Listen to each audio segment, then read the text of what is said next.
자, 오늘 이 시간에는 댓글 풀어주기. 댓글 하나 제가 딱 보고 가슴이 뜨아 해가지고 이걸 안 할 수가 없다 이런 생각이 들었습니다.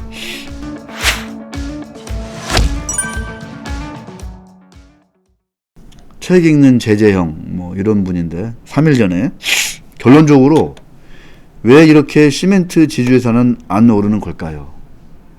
지주회사는 왜 이렇게 안 오르네요? 왜 이렇게? 제가 맨날 얘기했어요. 10년간 하락하더라. 10년간 조정 오더라. 1달러짜리를 50센트에 샀는데 이 10년이 지나니까 30센트가 되더라. 1달러가 되는 게 아니라. 여러 가지 이유, 거버넌스적인 측면에서의 이유, 뭐 상속세, 증여세 관점에서의 이유, 거버넌스와 연관된 상법과 자본시장법의 어떤 그 낙후된 이유, 막 여러 가지 또 그다음에 금융위, 뭐 시행령, 거래소 규정, 뭐 이런 것들에 대한 이유, 막 여러 가지 이유가 쭉 있죠. 근데 그런 이유도 그렇지만 그냥 이 시간은 그냥 약간 좀 이렇게 그냥 촉각적으로, 감각적으로 옛날에 이제 코로나19가 터지기 전에 어떤 일이 여의도에 있었냐면은 어느 분이 되게 가치주 투자하시는 분이 있었어요. 오래오래. 근데 그분이 계좌가 엄청 손해가 나면서 극단적인 선택을 했다. 이런 얘기를 제가 들었어요. 제가 그래서 그런 얘기를 듣고 내가 너무 충격을 받아가지고 저는 이제 모르는 분이었지만 너무 충격을 받아가지고 야, 우리 시장이 왜 이럴까? 왜 정상적으로 기업 분석해가지고 장기 투자를 했는데 극단적인 선택을 하게 만들까? 저도 그때 참 누구 못지않게 절망했던 그런 기억이 납니다. 1. 왜 이렇게 안 오르는 걸까요? 언제까지 안 오를지 몰라요, 사실은. 계속 안 오를 수도 있어요. 정말로. 이 지주회사, 특히 지주회사. 대한민국에서 가장 인기 없는 섹터가 지금 지주회사잖아요. 제가 이제 가장 인기 없는 섹터인 지주회사를 딱 지금 타겟팅 해가지고 시리즈를 해보겠다는 거예요. 왜? 이게 오른다는 게 관점이 아니라 왜 얘들이 이렇게 처참하게 짓밟혀 있는가? 왜 1달러, 장부가가 1달러인데 주당 왜 지금 시장에서는 20센트에 거래되고 있느냐? 그 이유를 한번 들여다보자는 거예요. 그 이유를 뜯어 고치면 최소한 1달러는 가지 않겠냐? 뜯어 고치면. 근데 언제 누가 뜯어 고쳐? 누가? 유일한 TV 구독자가 60만이 되면 그때 뜯어보고 바뀔 거예요, 그때. 근데 그때 언제 60만이 되겠어요? 60만 되는 게 빨라? 제가 관두는 게 빨라요. 그냥 우리가 감각적으로 그냥 일종의 막말을 좀 오늘 이 시간에 좀 던져보자고요. 막말을 그냥 해보자고요, 진짜. 예? 제가 볼 때는 제가 관두는 게 훨씬 빠를 것 같습니다. 훨씬. 이거 중요하다고 생각하지 않아요. 다들 그냥 거래량 많은 테마주, 잡주들 뭐 이런데 그냥 샀다 팔았다 게임하기에 다들 정신이 팔려 있어서 우리 시장의 어떤 가장 중요한 문제가 뭔지, 그러니까 우리 시장의 문제가 고쳐지지 않으면 어떻게 된다? 외국 시장에 비해서 경쟁력이 떨어진다. 그럼 어떻게 된다? 우리 시장은 그냥 어떻게 돼요? 먹혀. 그냥 존재감을 상실한다. 우리나라 자본시장의 경쟁력이 떨어진다는 얘기는 뭐예요? 자본주의로서 경쟁력이 떨어진다는 얘기예요. 그럼 어떻게 돼요? 결국 나라가 어떻게 돼요? 그냥 멕시코, 필리핀 된다. 이런 얘기예요. 쉽게 얘기하면. 안 그럴 것 같아요, 여러분? 모르겠습니다. 뭐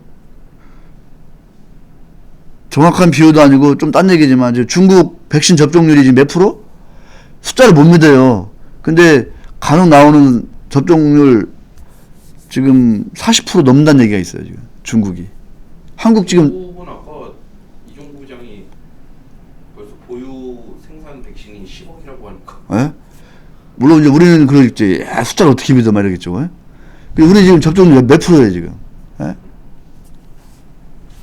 자, 보세요. 자, 1번. 제가 왜 1번을 뭘 쓰고 싶냐면 절대 분산 투자.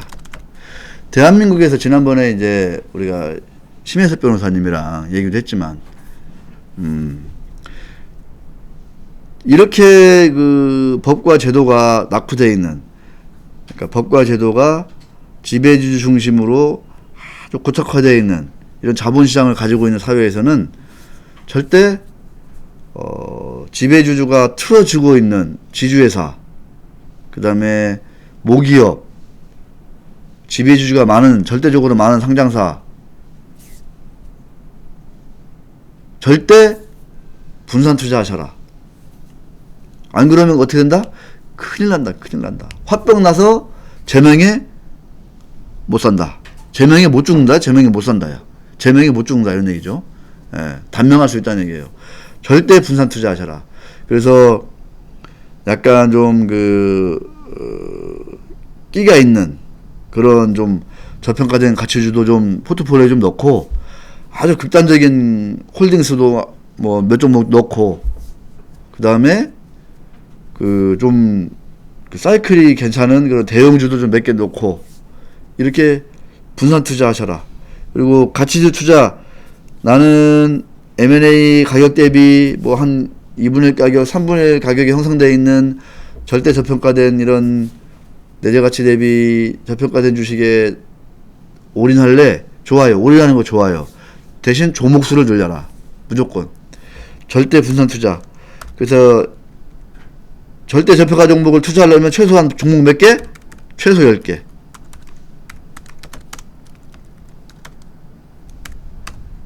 왜? 10개면 너무 관리가 안 되지 않습니까? 10개면 괜찮아요. 왜 분산 투자해야 돼? 오래 살려면. 안 그러면 진짜 피 말린다, 피 말려. 피 말립니다. 오늘 제가 이제 한번 해보려고 했던 그 거시기 중에 하나가 지금 저 한번 보겠습니다. HDC라는 이런 지주회사가 있어요. HDC. HDC 현대산업개발 지주회사죠. 시가총액이 지금 한 7,500억 정도. 되게 작네요. PBR이 0.3이야. 근데 시총이 7,500밖에 안 돼요? 네. 현대산업개발인데? 네. 현대산업개발의 이제 지주회사죠. 지주회사. 지주회사인데 7,500억이에요. PBR이 0.3이고. 자, 5년 차트.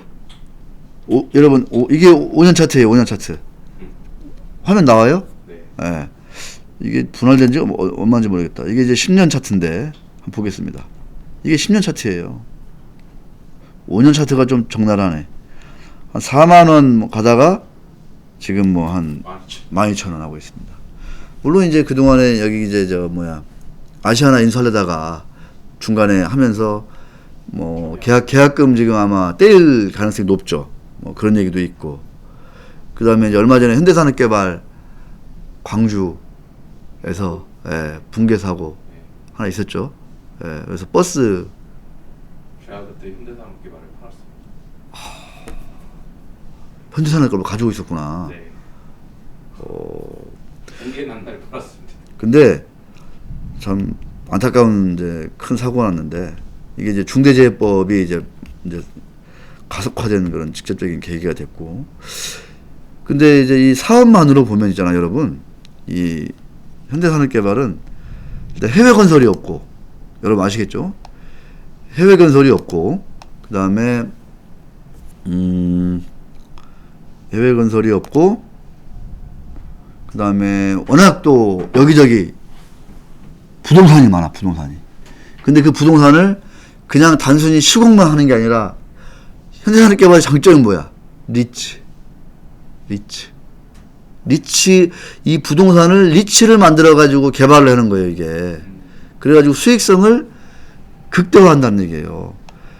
관련해서는, 7월 12일인가? 그 KTB증권의 그 라진성 애널리스트가 쓴 리포트가 하나 있어요. 그거 한번 읽어보시면 참고가 될 것 같습니다. 그런데 이런 회사 주식이 안 올라요. 안 올라. 들여다보면 볼수록 저평가는 맞아. 근데 안 올라. 여러분. 왜 안 오르는 걸까요? 아까 말씀드린 이유는 명확해요. 이유는 그 코퍼레이트 거버넌스의 문제. 그러니까 이사회가 지배주주의 입장에서 모든 의사결정을 해요. 그래서 예를 들어서 지배주주가 야 우리 지주회사 주가 좀 올려봐라 그러면은 이사회는 한 얼마든지 몇 배로 올릴 수 있어요. 아시겠죠? 근데 대한민국 지배주들은 대부분 어떤 고민을 안고 있어요. 주가가 오르면은 스트레스 받아요. 아시죠? 왜? 겉으로는 상속증여세를 많이 내야 된다고 울부짖어요. 왜? 상속증여세율이 그렇게 돼 있으니까. 물론 실질적으로 따지고 들어가면 워낙 주가가 상장사 주가가 낮기 때문에 세율은 높지만 부담해야 된 금액은 그렇게 글로벌하게 많지 않아요. 아시겠죠? 내가 상속해 줘야 될 내가 또는 물려받아야 될 회사에 비해서 세금 자체는 절대적인 규모는 다른 나라에 비교해서 오히려 작아요. 근데 세율이 높기 때문에 안 돼요 이럴 수 있는 거죠. 예? 하여튼 그렇습니다. 거버넌스의 문제, 세법의 문제, 뭐 그런 상법과 자본시장법의 문제 이런 것들 문제 때문에. 그럼 언제 오를까요? 언제? 지배주주가 주가 상승을 원하는 그때 오를 겁니다. 그때 오를 거예요. 그래서 또 언제 올라? 또 언제? 대선 테마주에 이상하게 엮였을 때 그때 오를 겁니다. 그때. 그래서 10개 20개 이렇게 막 사놓고 제발 내 종목이 이재명 테마주, 윤석열 테마주, 이낙연 테마주 왜 올라라 붙어라 말하는 거야. 응? 나는 삼부토건이 강PD 그거 알아요? 네. 삼부토건이 어디 테마주야 이게? 윤석열이요. 아 윤석열이야? 진짜로? 여기도 뭐 학연이야? 학교는 아니고요. 예. 근데 좀 윤석열 이 개입 지연입니다. 지연. 어저께 기사 났던데요. 삼부토건에서 지원을 받았다. 응대 접대를 받으셨다. 접대설이야 뭐. 그래가지고 그 전에 이제 지원이었는데 어떤 기자가 아무튼 뭐 윤석열이 옛날에 검사 시절에 뭐 골프하고 이런저런 접대를 받았다 이런 기사를. 자 보겠습니다. 삼부토건 보세요. 1년 차트가 이래. 700원짜리가 6,000원 갔어. 건설사가. 이 건설사가 뭐 HC 현대산업개발에 비해서 뭐 엄청나게 경쟁력이 있어. 우량해? 아니잖아. 근데 주가가 저렇게 1년 만에 이제 몇몇 배가 가버려요. 근데 이렇게 우량한 현대산업개발 지주회사는 5년 내내 빠져요. 이거를 뭘로 설명하냐고. 이거 뭘로 설명해. 뭘로 여러분 진짜로. 이런 거 생각하면 진짜 혈압 올라요. 그래서 여러분들 좀 진짜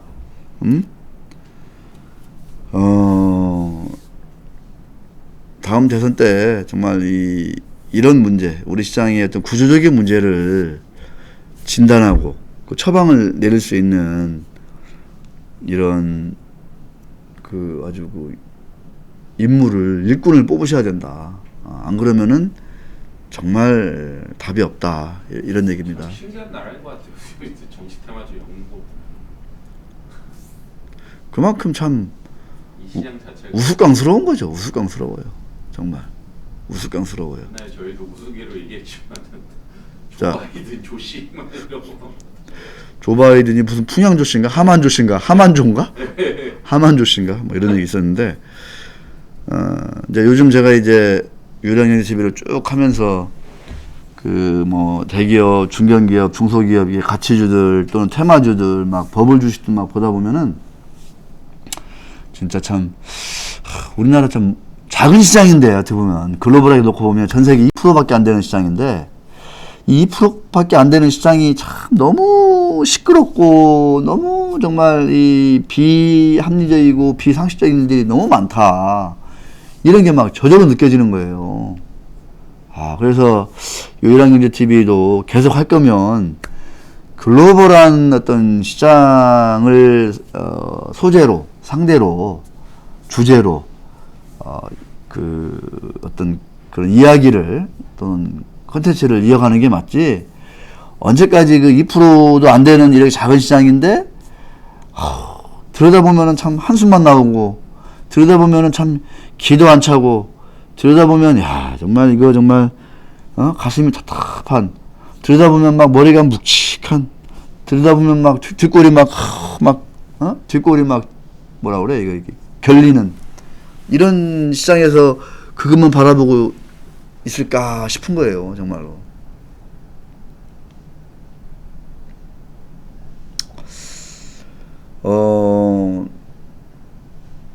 여기다가 이제 또 안 오르는 이유 중에 하나는 뭐예요?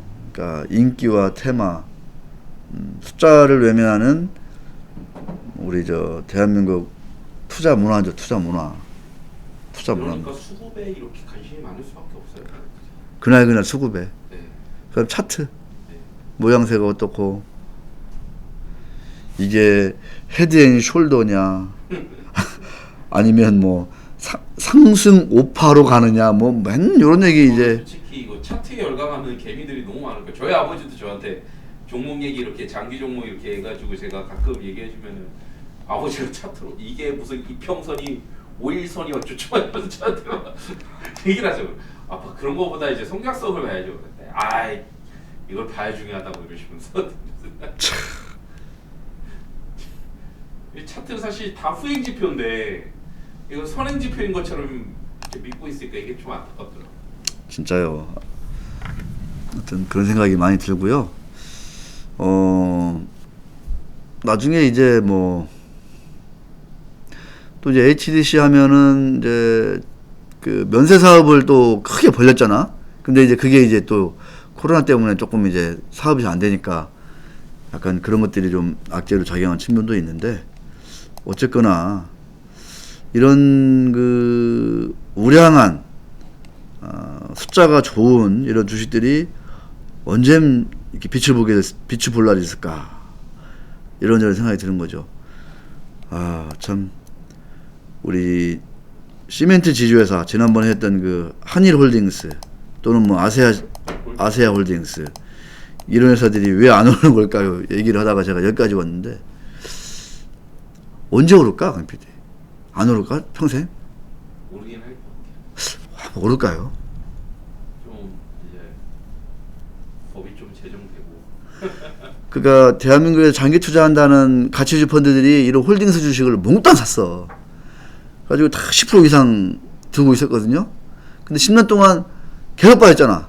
그러니까 다 팔고. 지금 딱 그런 상황이거든. 이게 참 저도 되게 조심스러운 얘기인데 결국은 제가 보기에 부자들이 그래도 좀 수급 논리로 결국 좀 쓰게 하려면 상속증여세 문제는 좀 어쩔 수 없는 것 같습니다. 아유, 그렇지. 중요한 그리고 얘기예요. 이제 부동산 특집을 제가 하는데 결국은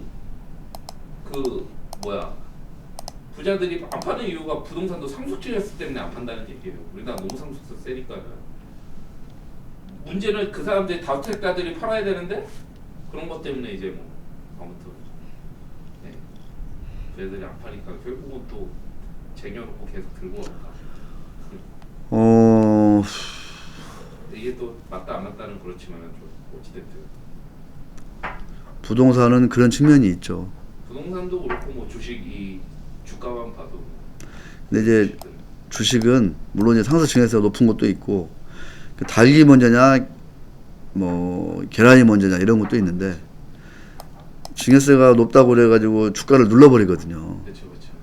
근데 이제 사실 그러면 알고 보면은 증여세를 말만 부담스럽고 엄청 많이 낸다고 그래놓고 안 내게 되는 꼴이 되는 거야. 또 이제 결과적으로 다 높은 세율을 핑계대면서 탈세하고 있는 거거든. 지금 편법적으로 어떻게 보면은 절세 또는 탈세를 하고 있는 거예요. 세율을 막 내세우면서. 그러니까 제가 볼 때 그런 거 생각하면 세율을 우리 유난히 세비가 몇 번 얘기했잖아요. 그냥 상속증여세 그냥 절반으로 그냥 깎아버리자. 우리나라 세수의 전체 세수의 상속증여세가 차지하는 비중이 3%인가 2%인가 그래요. 여러분 아시겠죠? 이것도 실사고시 해야 돼요. 예를 들어 상속세 비중이 10%다 그러면 정말 더 우리가 진지하게 신중하게 접근하는 게 맞죠.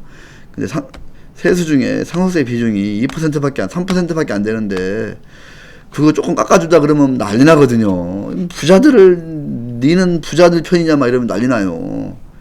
조심스러워요. 잘. 정치인들 얘기 못해. 표 깎이는 소리라고 이게 다. 앞으로 얘기를 못하. 표 떨어진다고. 근데 알고 보면 그게 아니거든. 그게 아니에요. 상속세 그 2% 그래 포기하고 세율을 절반 낮춰봐. 그럼 주가가 얼마나 올라요? 예를 들어서 공식적으로 따지면 그럼 그때 나라의 세수가 얼마나 늘어요? 그 세수가 늘면 우리 중산층 서민들한테 가는 게 많겠지. 지금보다. 그럼 어떤 게 더 좋은 거예요? 어떤 게 더 좋은 거예요? 이거 어떤 게 더? 어? 아유, 난 잘 모르겠다. 이런 얘기 하면 또 한두 번도 없는데. 하여튼 유랑님 TV 다음 이제 언제 이제 시즌 3를 할지 어떨지 모르겠지만 그 다음 무대는 뭐다? 글로벌이다. 글로벌. 미국, 중국, 유럽, 홍콩, 동남아로 간다. 안 갈 수가 없다. 우리나라 시장만 이렇게 들여다보고 있으니까 혈압 오른다. 혈압 올라. 예, 그런 생각이 많이 듭니다. 자, 폭염 주간입니다. 미지근한 물 많이 드시기 바라겠습니다. 고맙습니다.